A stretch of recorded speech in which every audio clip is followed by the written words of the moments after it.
Good evening, Faisal. Good evening. Hi, Sherry. I'm happy to be talking with you again. We've recently had some conversations that it feels to me bear broadening the audience. And one of them is your perception as it differs from other teachers, let's just say some of the non-dual teachers in the absolute, and how that relates to God and how that relates to evolution. So I'd love for you to talk about that. It's always a delight when we engage in dialogues, and sometimes we miss the chance of taping them. It gets more exciting when we get into that. Thanks a lot. The last time we talked about something very big, a huge subject, and that subject is unsettled because there are so many religions and systems and teachers, and they have sometimes such opposing views, about it. And one of the most common views about what is really happening, what is this phenomena and universe we're living in and the creation we're living in, where does it come from, what's it about? Many systems, some of them Buddhist, some of them I don't know, like other systems I can't remember now, and also many of the New Age teachers, and I respect them, I honor them, I enjoy their discoveries and intelligence and sharing and wisdom, but personally I feel they got stuck in one perspective. And that perspective is that being, or the absolute, is the alpha and the omega. It's the source, it's the creator, it is the manifester, it is all of those things. And in a very subtle way, there is a negation of individuality, negation of the personal essence, negation of you and me. There is so much talk about the ocean, very little talk about the fish. And in fact, the fish is negated as unreal. It is only just a manifestation of the ocean. We are nothing but a manifestation of being. And recently I even watched one talk about one of those New Age teachers, in which he thinks he has figured it out that the non-dual believe there is no individuality, and the individuality is an illusion that ultimately dissolves in being, and that he discovered, no, there is more to that, which is that the great being manifests itself in individuality, as different individualities. And each individuality, or let's say more common word, like a soul or a self. And each soul, yes. How does that relate to the point of light? Yes, that it's one way of saying there is a point of light. But the point of light, or this soul, or this entity, is seen as the great being manifesting itself in a particular form of consciousness. And this particular form of consciousness explores existence, and then this consciousness returns back to the ocean of consciousness, bringing knowledges and experiences, and that's how the great being, or God, learns about itself. This concept, of course, is not new. It's an extension of the non-dual view, It's just elaboration in addition to it, because they all believe that the absolute, everything comes from it and dissolves, arises and dissolves in this great being. And this teacher made it as if it is new, even though the Sufis say, God said, I am a hidden treasure. I want it to be known, So I created the creation. So God created creation in order to discover himself or herself or itself, or how they interpreted this saying or these words. The view that I want to present, is almost exactly the opposite. It almost brings I don't know, a delight, a chuckle in my heart, because it reminds me of a joke. In the Middle East, we have a very famous character called Mullah Nasruddin.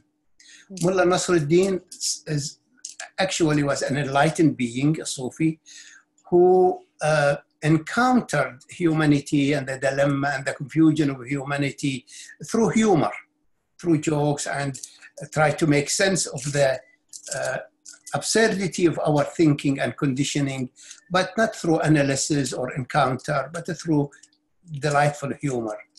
And at one time, this mullah went to the sultan, to the king, and the king said to him, Mullah used to visit him because he was loved by the king. So the king said to him, Mullah, isn't it delightful, isn't it great that when all the learned men agree on one thing, doesn't that prove its validity and its common sense and all of those things? And Mullah said to him, that's exactly the trouble with common sense, with common agreement. So the king got very confused. He didn't know what Mullah meant. He gathered all his ministers and advisors and said, do you understand what Mullah said? They said, no, we really don't. The next day, Mullah Nasruddin comes to the gathering of the king and the ministers and all of that. This time he is riding his donkey the opposite way. He is facing the back of the donkey while the donkey is going this way, and everybody was laughing at him in the street. And when he reached the king, and everybody started laughing at the idiocy of Mullah Nasruddin. Look at, what he is doing, Doesn't he have even a common sense? So Mullah said to the king, ask them, what do they see? So that Mullah asked the whole assemblage, what do you see?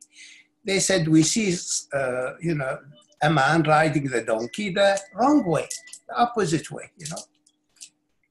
So Mullah said to him, what if I am right and the donkey is wrong? So they all agreed on a phenomenon that the donkey is going the right way and Mullah is facing the wrong way. So this joke reminds me about the paradox I'm going to bring. What if it is not exactly the way they think it?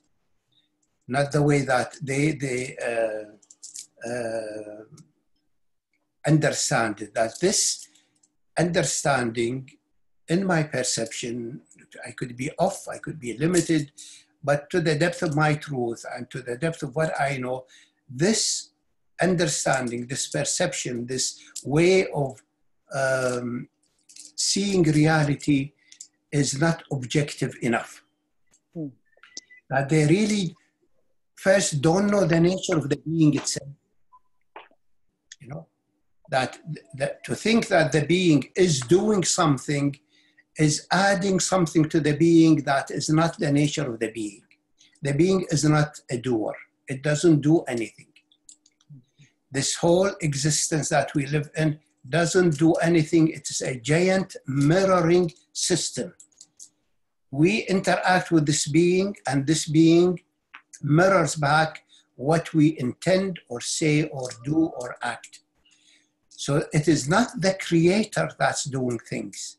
It is us. We are doing things. We are the one who activating this giant field.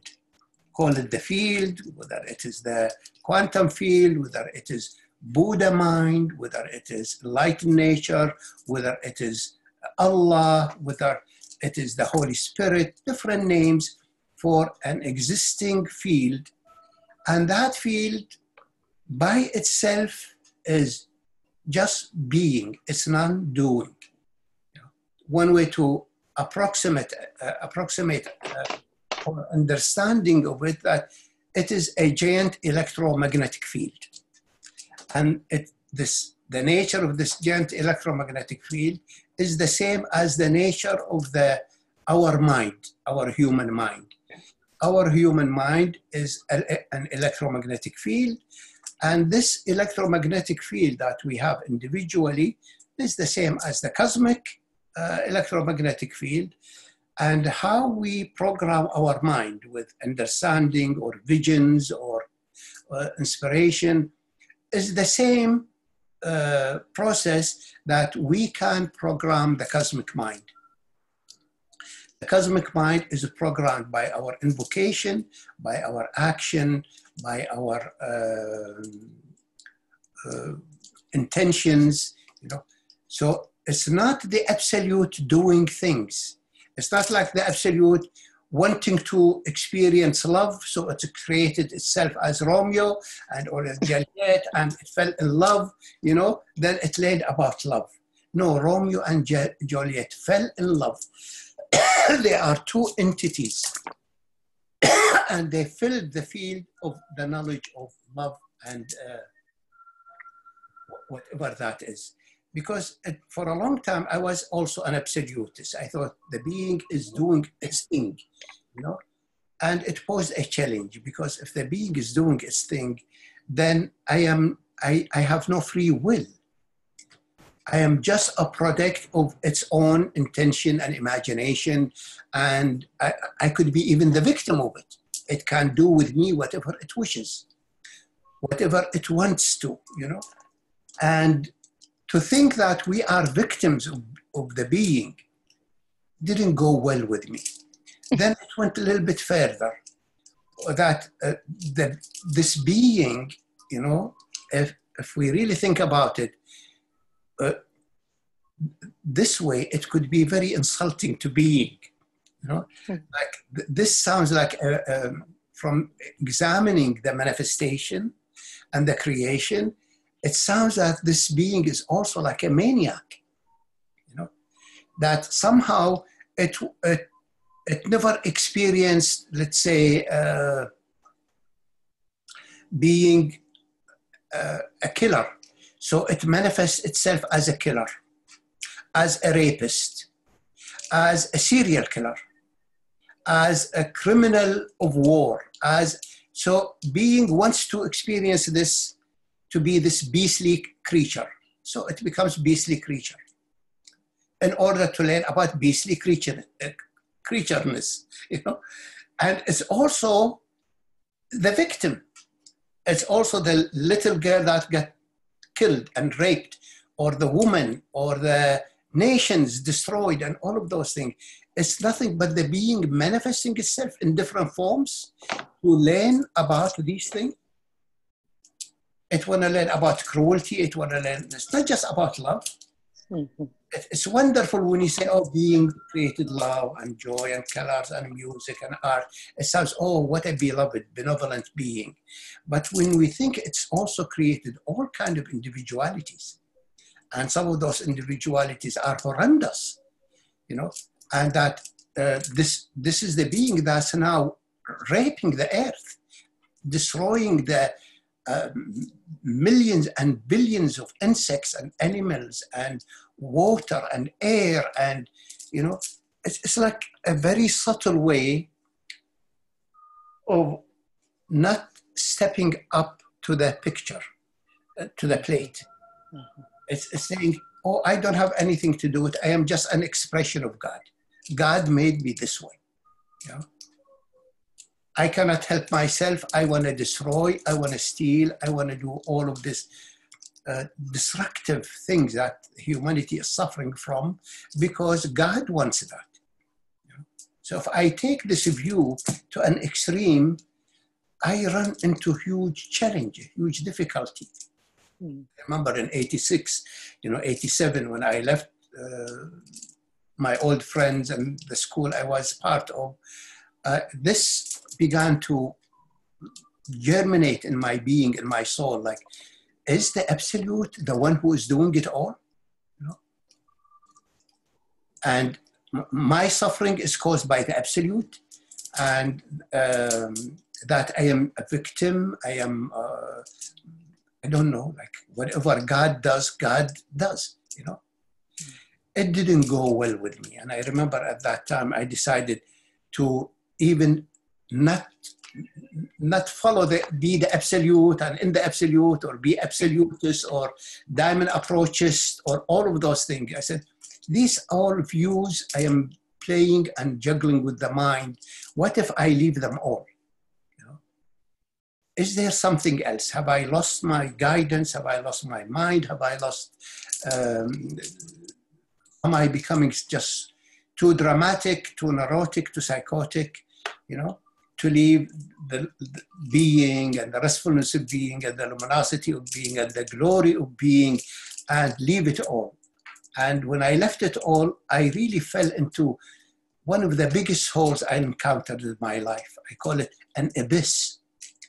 That abyss, I was in nowhere land. I was neither in the enlightened field, I wasn't in nirvana, not in the absolute and the consciousness and the awareness and the blessings and the manifestation and the wisdom and the learning.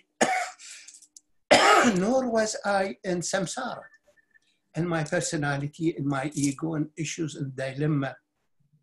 I was neither in nirvana or samsara. I was in somewhere, I only can call it the abyss. It was a void, and it was untrespassable void. It cannot be passed. You know, and I could go to the absolute, I can go to my enlightenment, I can enjoy all the blessings and all the essential states that were unfolding and the knowledges that came. Or I can go to my demon, I can go to my ego, to my personality, to my issues.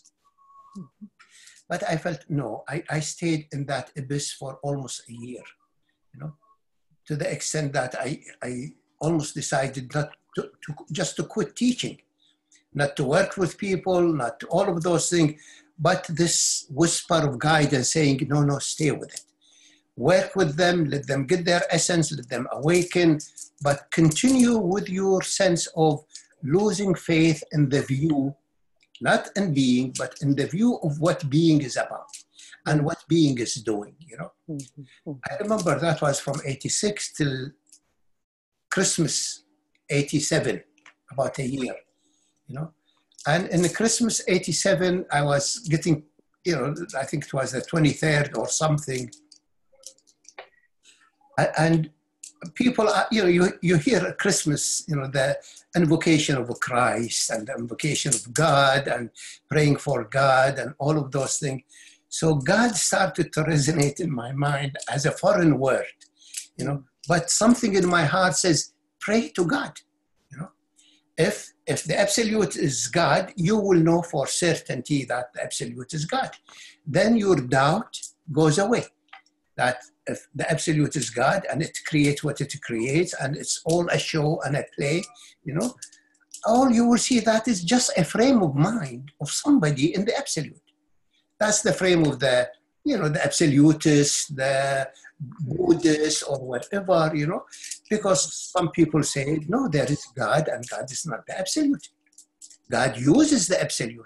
The absolute is its mind or its spirit or its being, but it is the activator of being, it's the motivator, it's the creator within this being. So I remember I started calling for God, and I remember as if something in me never cracked open, regardless of recognizing my Buddha nature 10 years ago. 76, I had the realization and the openness and the unfoldment of the all essential domains and richness beyond imagination, that at that time I couldn't even contain it within the Diamond approach of the Diamond Logos. It was much more. You know, so 10 years of that, I managed skillfully to avoid something, you know, personal, you know, something in me that was so wounded that to remember it would bring unbearable wound unbearable narcissistic wound. That narcissistic wound, wasn't about the wound being hurt by my mother or my father. It wasn't about regular narcissism. It wasn't about central narcissism or whatever narcissism there was. You know, it was something, a narcissism that was a wound in my soul, not in my ego identity. Something deep in my soul was so hurt that if I call God, this wound will be exposed. As long as I say God is the absolute doing its thing, then I am I won't expose that wound. That wound will be camouflaged, will be colored by, you know, there's a very subtle narcissistic identity. I see it in the absolutist, you know, which is the ego, every ego desires to be God or goddess. This is the ultimate quest in every ego. I want to be the best, the most special. I want to be the son of God or the daughter of God or you name it. It's really hidden in the ego, and the quest of the ego. And if we don't shame it or attack it, trace it where it comes from, we reach glory. I notice many of the absolutists negate this the narcissistic quest to be God or goddess, and they they say this self that wants to be God or goddess is an illusion, and that if it really awakens, it will dissolve and will recognize that being is God and goddess. Then there is subtle addition, which is I become one with being. So then if being is God and me dissolving and becoming one with being, then I become God. It's a subtle narcissistic quest to be God, but not daring to say, I want to be God, because that is too obvious narcissism. So the closest narcissist, which you see a lot in the fixation, 5 in the Enneagram, 9 in the Enneagram, they don't dare claim there is a self. And this self is entitled to life. And this self has glory and has mission and has evolution and has so much. I'm going to talk about a little bit more. You know, I remember at that Christmas when I started crying for God, calling God, tears in my soul started welling up, even though I was crying for God knows how long, you know. Tears I never touched on. I was even wondering, what's that about, you know? It wasn't the regular hurt that was stored in my system from my mother hurting or father or conditioning. It was something ancient in my soul, as if my soul, in reaching to God, something painful awakened in it. When I got into that hurt, I spent about 2-3 days in that crying hurt, you know, around the Christmas.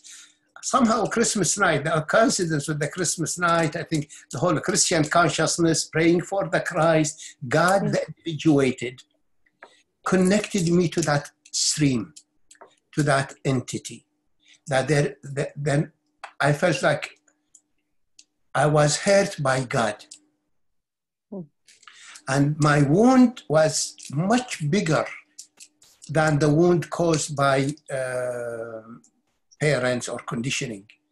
And my rage in it, I felt immense rage. Immense rage coming up. And that rage was rage at God. I felt this rage, I could not release it, because if I start releasing it at my mother or my father, they seem to be just, you know, I mean, normal human being. They cannot take the immensity of this rage. This rage, I felt I am a cosmic rage. I want to blow up God and his kingdom and all what he's done, you know. I was surprised. And at the same time, crying like, why have you forsaken me? You know, I'm angry at you. I defy you. I reject you. I am proud. You will never break me, you know. But I am broken. Why don't you see that? I cannot kneel in front of you. I cannot bow to you. You know, And every action, every rebellion, every whatever I've done was my twisted calling for you.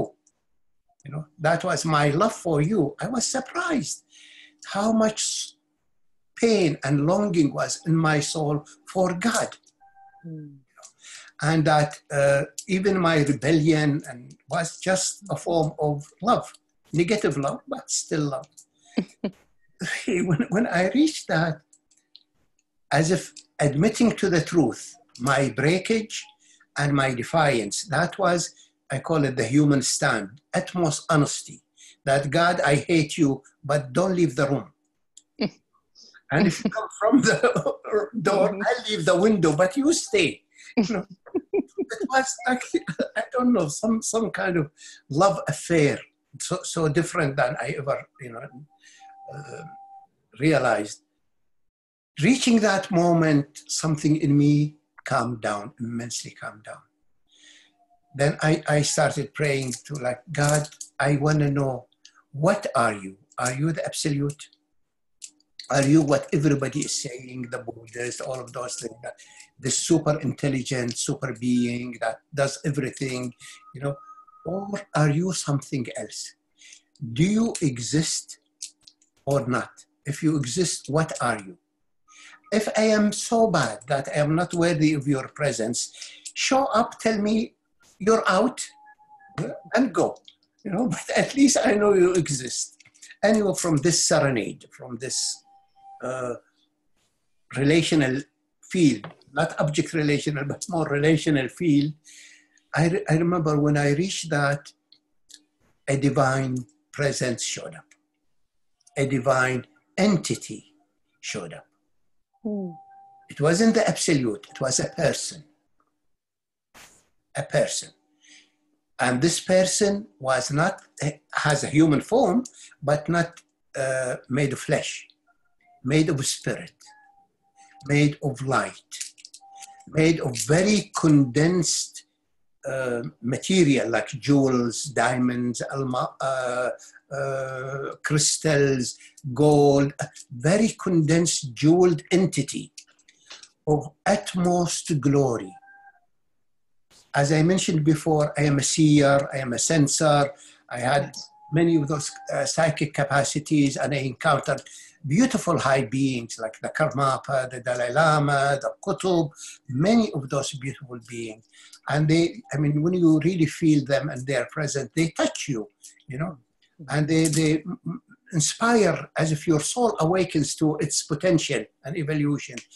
But when I was in the presence of this one, you know, and I used to bow, to all of those high beings.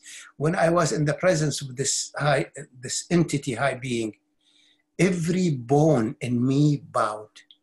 Even the sphenoid bone, I felt them rotate. I was having craniosacrum session without doing anything.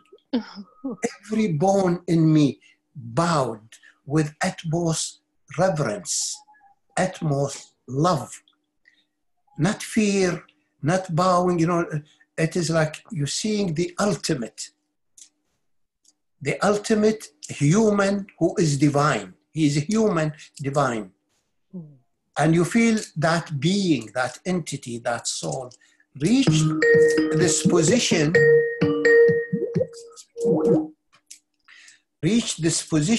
you know.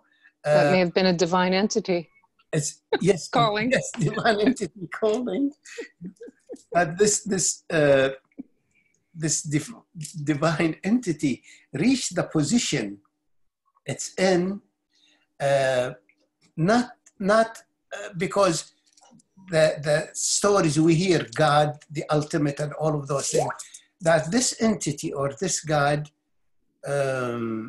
reached this level through what you and me are going through. Immense struggle with existence and evolution and learning, you know, and so this is like a soul that matured, that developed, that suffered as you and me suffered, you know.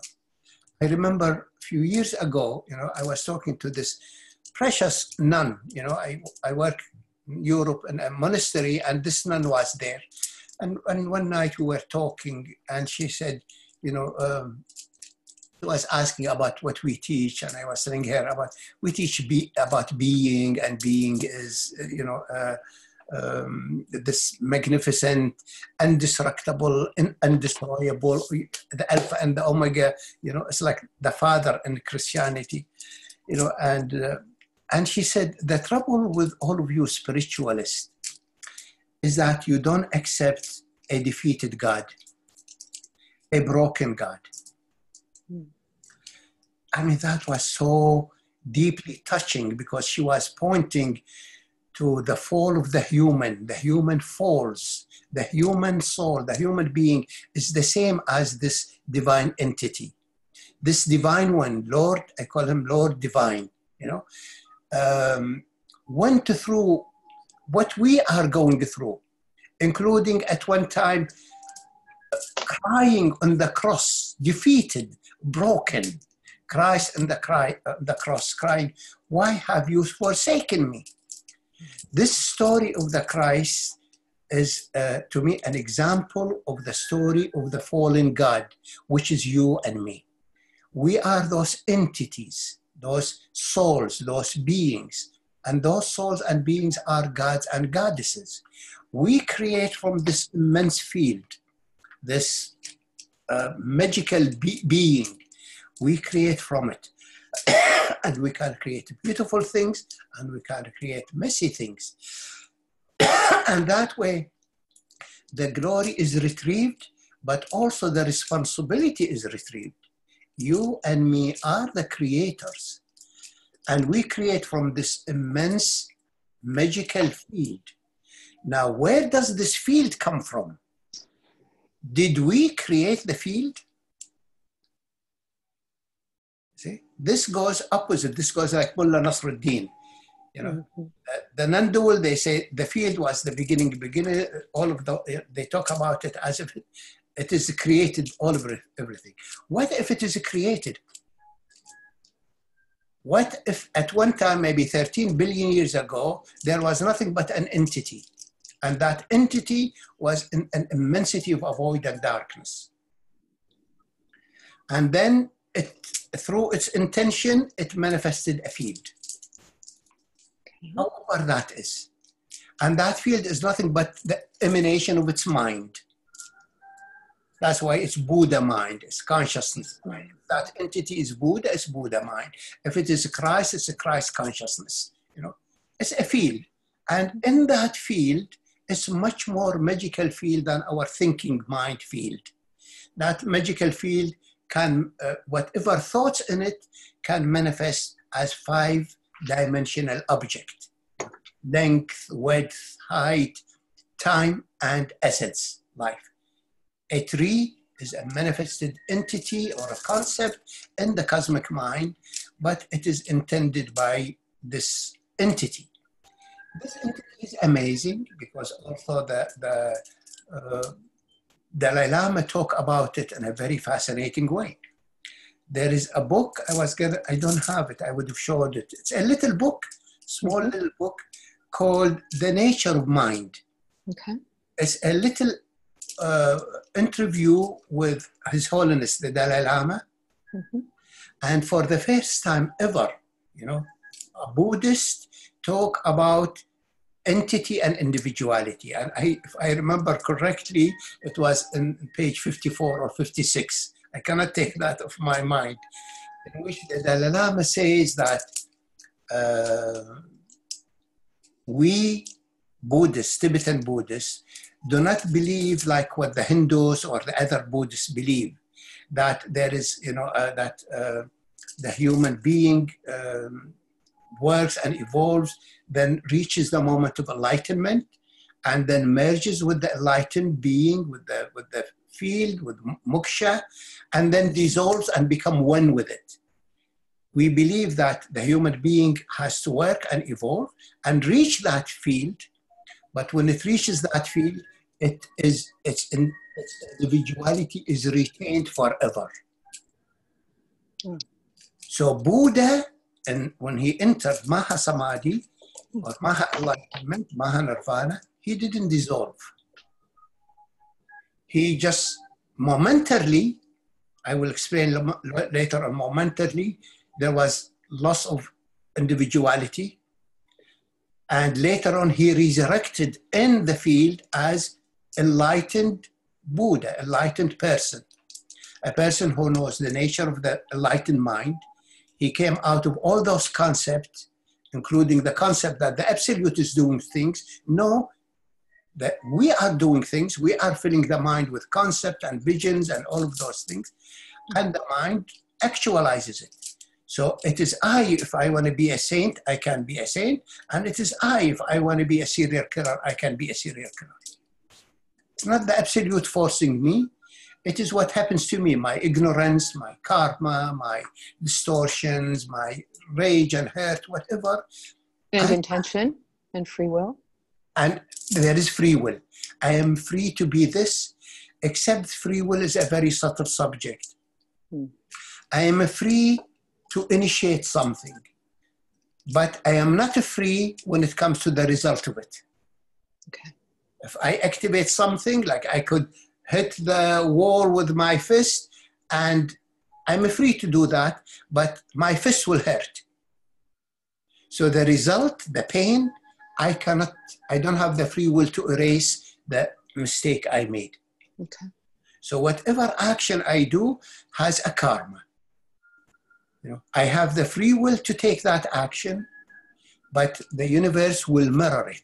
The absolute, the universe is a giant mirroring system. It mirrors back to me what I do, what I say, what I intend. And that's the law of karma. That's why even the Christ says, whoever lives by the sword shall die by the sword. It's not that God will kill him. What will kill him is his actions, his intentions. You know. So the absolute is nothing but a giant mirroring system. We do, and it sends it back. And those who deny the existence of this individual identity, individual entity that Dalai Lama says, even Buddha has retained his identity, that we keep this identity forever and ever. And this entity can evolve and mature. And from my understanding that the spiritual path toward enlightenment and of enlightenment deals with the mind and its content, and how our mind now is like a movie theater, it's like a TV, you know, has so much going on with it that we don't even know its nature. The same thing with the cosmic mind. It's filled with samsaric fields, samsaric activities, you know, thoughts and patterns and ideas, all of those things. And enlightenment is to see that, to sort that out, and to be free from it, you know. And in the Diamond Logos approach and all of that, it was more, we recognize that this childhood conditioning is the stuff filling this mind and making us unable to recognize its nature, which is luminosity, shining, simplicity, openness, you know. So by working with our psychological issues, you know, whether it's mental or emotional or physical, we ultimately reach our liberation. We reach the enlightened nature, you know. Sorry about that. It's okay. But liberation or enlightenment is not enough for the human being. There is another continuation, a parallel continuation, or before or after. This continuation, this parallel continuation, is the path of salvation. Not the path of liberation, but the path of salvation. The path of salvation deals not with the nature of my mind. The nature of my mind, I know it, I figured it out, I know how it functions, whoever lives, you know, the conditioning and distortions. But the path of liberation, the path of salvation, has to do with which walk shall I walk? I mentioned before, I've seen so many enlightened beings and gurus, you know, who thought they made it and they know it and they are walking their walk, and they committed so much, I don't know, distortions and atrocities and offness, you know, and the suffering was immense for them and for the others. You know? So the soul, even as I was liberated for 10 years, my soul was missing something, was missing what it was calling God, but I wouldn't dare say it because I was feeling so hurt, so wounded that God would reject me, that God has forsaken me, God has abandoned me. You know? So that wound, that shame, that brokenness didn't let me go to what my soul wanted to go. I used 10 years of enlightenment and the glory of essential unfoldment to avoid that specific wound. The wound of the soul, the most sensitive, unbearable wound. Why have you forsaken me? I understand my mom forsake me, my friends forsake me, my dad, everybody's this is a human nature, but you, the divine one, why have you forsaken me? And I must be so bad. I must be so like the child, you know, feeling, you know, my mother doesn't love me or father doesn't love me because I am bad. This is the soul feels as if I am forsaken because I am bad. So there was misunderstanding and forgetfulness in the soul or in this point of light. That's why I like to call it the forgetful self. Okay. This point of light forgot that it is the creator. But it was longing for the ultimate creator, for a Mahastar, you know. And I didn't know there was a Mahastar, you know. And in that moment in Christmas, I had encounter with this Mahastar. This Mahastar is, as I said, is a human entity, reached the pinnacle of evolution in terms of wisdom, intelligence, and ultimately love. It went through all the gradations of love till it attained to the highest octave of love. Not ecstatic, passionate love, not unconditional love, not appreciative love. All of those, it's wonderful, beautiful. But the ultimate is divine love. Is love of utmost gentleness and mercy for all that there is. It's different from unconditional love. It's different from living daylight, from anything. That this soul, in its own struggle with itself, in its own struggle with this existence, you know, cultivated wisdom and knowledge and power and glory and the tenderness and the evolution and the glory of heart. To the extent that they say after Buddha realized his enlightenment, his Buddha nature, he cultivated heart, you know, which I call the jeweled heart. Not the diamond heart. The diamond heart is only one emanation of the jeweled heart. The jeweled heart or the stupa or the steeple you see in every church. This high being has cultivated that jewel and that emanation. And each time this being manifests on earth, emanates certain kind of evolution and certain kind of emanation, you know. And I remember also reading Don Juan and Carlos Castaneda. Don Juan was at one time wanted to reveal to Carlos Castaneda this entity, you know? And he called it the mold of man, the mold, the shape of man, the original form in which we are created in its form, in its image. Like God created us in its own image, you know. So it was about that entity. He takes him through certain procedures, and one day Carlos Castaneda had an openness and he sees this glorious entity. Most beloved, most glorious. You can't contact it and see it without saying God. This is God. This is Lord. This is Lord divine, you know. And he was experiencing the same kind of feeling, wanting to kneel, wanting to bow to it. And Don Juan said to him, no, this is not what you think. This is just a mold. This is not God the way you think. I think this is where Don Juan is off. This is God. This is an entity, and we in our evolution can have a higher mold, like a child need an adult to learn to grow up, to you know, all of this. We need a leader, we need an ideal, we need a God, you know, and that to contact this entity means to learn to walk the walk. How to walk the walk, how to, like when the native Indian says, when the eagle flies, it leaves no trace behind.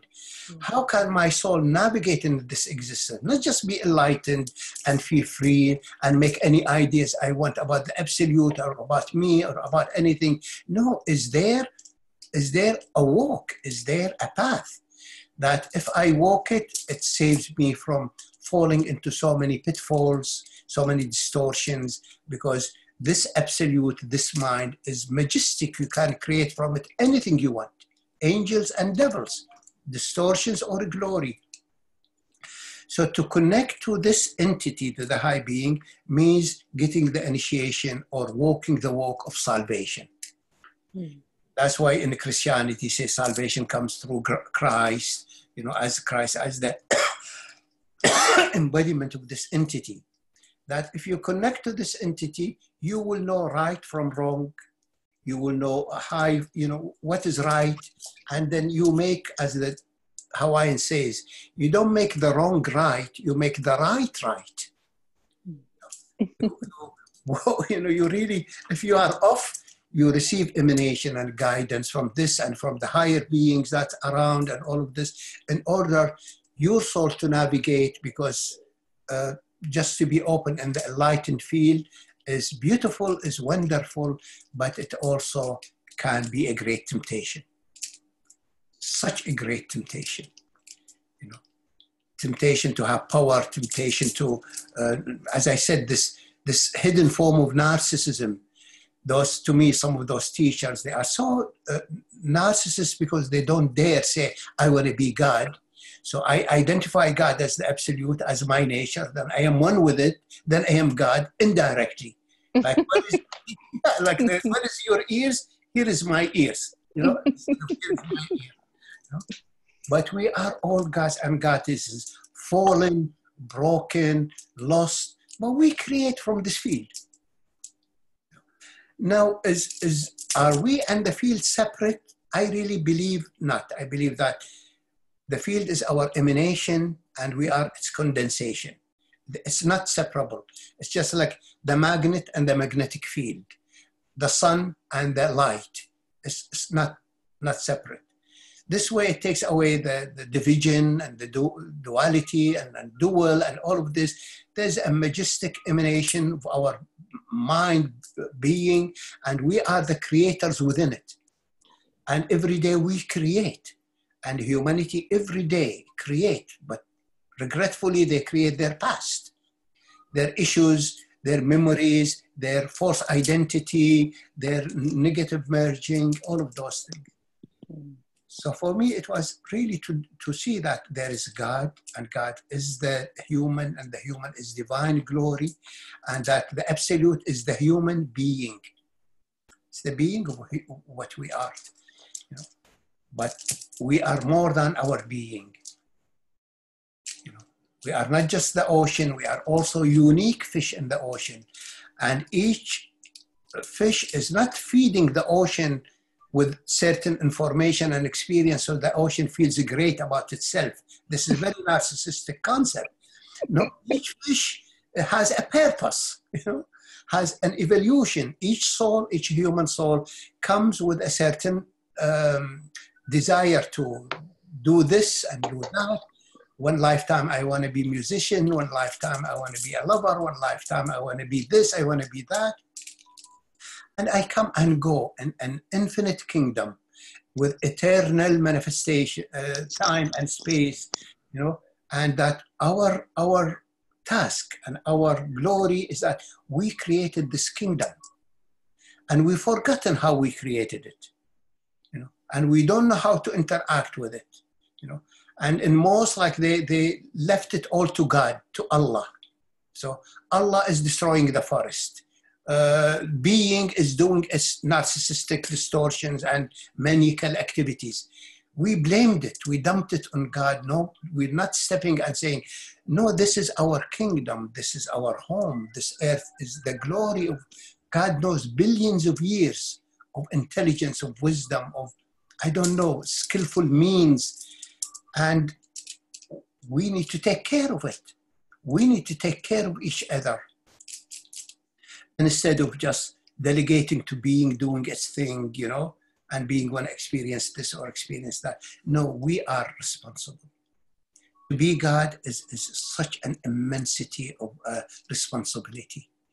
It's a job I don't want to take, you know, but I have, because I am doing it. God is a creator, and I create messes and I create glory. The more I am enlightened, the more I am awakened, the more I am in touch with this entity, God, the Lord, and the higher beings that are with it, I can navigate better. But the responsibility comes in my hand. We are all responsible. And there is a really beautiful story in the Bible. It's called the Hymn of the Pearl. You know, the hymn, Hymn of the Pearl, in which it says that there was a kingdom called Kingdom of Light, or East, Sharq, illumination. And in that kingdom, everybody there was king and queens, you know, or gods and goddesses, as you know, put it differently. And that this kingdom of light, everybody lives in glory and magnificence, all of that. But every now and then, when a child reaches teenage, this child is sent to Misr.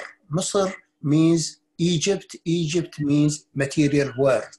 So the soul leaves this kingdom of light, descends into this realm, the material realm, and in the material realm, it's supposed to go and find Princess Precious Pearl, a princess that's so wonderful, and then save her from whoever imprisoned her. You know, sometimes it is a bad king, sometimes it is a sorcerer, sometimes a magician. It's like a super ego, you know. And so this prince goes there and save Princess Precious Pearl and take her to the realm of light, and they live happily ever after. This says that we are coming from the absolute to the luminous field. We enter this realm. Entering this realm, we get inflicted. Nobody enters this realm without being inflicted by ignorance, by the samsaric field, by emotions, by the limitation of this body, mind, psyche. Genetics, chemistry, you name it. So this entity gets influenced. If this entity is guarded and guided, like, you know, those Tibetan gurus, born children, and they're put on the throne, and they have hundreds or thousands of high beings worshiping them, praying for them. So this soul grows into glory. Some of those Rinpoches are so beautiful, you know. They are specimens of humanity that's so glorious, you know. They wear their robes and glory and all, so beautiful, emanating the jewels and the light of wisdom and love, you know. That's a god, that's a goddess. That's the original of how we are. And this is how we really are. But most of us got caught in this realm. And this realm is quite a challenge to navigate through it. So for spirituality to become narcissistic, it's just about liberation and freedom and negating. It's not honoring the souls that have come here to build this kingdom, to evolve this kingdom. This is a magnificent kingdom. Imagine a field of abstraction and the absolute, just field of, I don't know, field of luminosity, potentiality, all of those things. And from this, you're sitting there for maybe a billion years, you know, and you get inspired to have an idea. And the idea is to create a universe, to create stars and galaxies. And then from that, to create a magical planet, a rainbow body planet that can sustain a life. Then you create a cell in which in every second there is about 100,000 or 1 million operations happening And this cell divides into another cell and makes intelligence and communication and internet, and you make a body. You make a fish, you make a cat, you make, wow, what this glorious kingdom that so much, sorry to say, the absolutists want to transcend and erase and make it nothing, you know? It's just an experiment in the mind of God, missing the point, literally, the point of light, the glory that every soul in us since millions of years have been participating in the evolution of this kingdom, going through one age after another. And look at the glory we have achieved. It's awesome. So to me, the picture is opposite of what they are taking us. I was absolutist for so long, and I enjoy the freedom from it all, but it's not enough. Liberation and salvation, navigation in a way that makes sense, glory, and that there is a God, and a God, this God is an entity more evolved than us. It's like us. You know, it's just like Dalai Lama, more evolved than, you know, his point of light is more evolved than most people. His point of light has gone through so much evolution and love and wisdom and care. So he's coming with this immense field, an ocean of love and compassion. You know, there are many high beings like that. You know?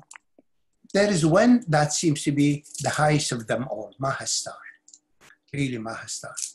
And that I've seen at times way beyond the field. I've seen it, it's like in pre-time and pre-space, before time and space and manifestation and creation, in the immensity of immense dark void shining there, contained in itself, every knowledge we have, every manifestation we have, in every diamond of its body is knowledge that makes a universe or upon universes, all of that. So when I see it that way, oh, glory, this is glory, but it is human divine. So the human is the most glory there is. It's a human and has being, human being, human entity with a human being. I share this story to open the insight and the mind for people if they have different experience or if they feel the absolute is not answering them, or the paradigm that the absolute is making me and dissolving me is taking away their sense of that my responsibility. I am making it, not the absolute. I have free will, and in free will I can't program the absolute. I can activate the absolute. The same way I can program my mind. I can think negative thoughts and I feel miserable. I can think positive thoughts and I feel happy. So the absolute is a mind, is a field. And if we know how to navigate, how to deal with it, we lead a really graceful life. Thank you, Faisal. That's a very paradoxical and provocative and exquisitely unique perspective that I suspect will generate a lot of question. I hope so. I hope no attacks. I hope just curiosity, willingness to see, you know, that it is also not in you. I mean, Christ exemplified it, you know. It's a very, and so many, like Buddhists say there is no God the way we think, even though they know the absolute. But they say, we don't have the God that you say God. Because most people say the absolute is God. They say we don't believe that God. We believe we are God. We are the ones who are responsible. So God is a very specific functionality in existence. It's not the abstraction we deal with and we think with and we make it, I don't know, so like science fiction. It's much more glorious than that. Beautiful. Well, can we invite viewers of this video to pose questions that they're curious about in the YouTube feed? I think it'll be wonderful. I'll be happy to share. Okay. I'm sharing my limitation, my understanding, and the conviction or the sharing I am putting out coming from experience. It's not coming from reading one system or another or having an insight, or it was an actual experiences that altered my life, my consciousness, and made it more integrative rather than, you know, glorifying one thing or another. It's all, the whole thing is man and his kingdom, you know. And woman and her kingdom. Yeah, man, I mean female and just adding it, I don't know. we can't do it without that. Well, thank you, Faisal. I so appreciate you sharing your personal story. Actually, for giving me the chance. Okay.